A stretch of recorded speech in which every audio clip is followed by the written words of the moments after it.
people don't realise. They're like, oh, I have nothing to hide, it's fine, I'll have that conversation with the counter-terrorism officer.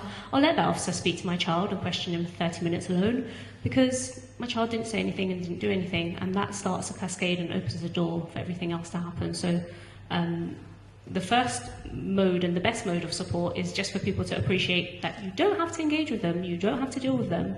And when they realise that, I think it's quite empowering, and they are reassured that they can do that, they are allowed to do that, and it's not going to escalate. That's always people's questions, like, well, if I say no to them now, will they then? And it's like, no, they can't, because there's nothing there.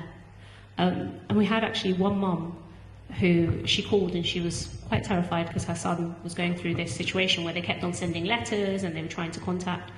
And I said, you don't have to engage with them. She said, okay, fine.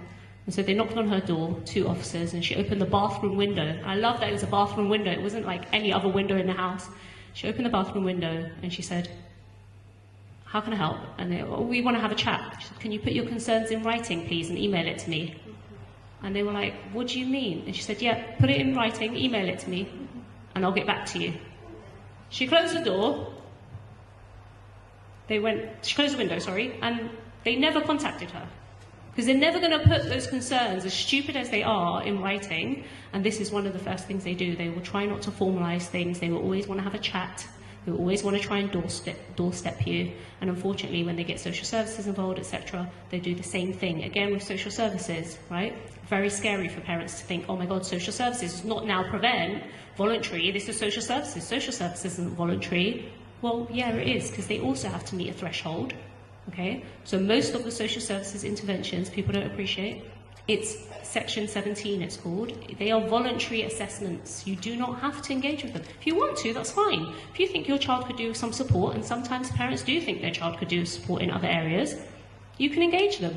But if you don't want to, same situation. If they turn up at your door, bathroom window, toilet window, kitchen window, you don't have to even open the door. Can you please put your concerns in writing to me? I will get back to you when it suits me, because there is no imminent threat here. I would think about it, I would discuss it with my family, I might even discuss it with my child if they're old enough, and I'll decide whether or not I want to engage with you. So a lot of it is practical elements in terms of understanding where that line is, what line they can cross, and obviously it depends on every single individual circumstance.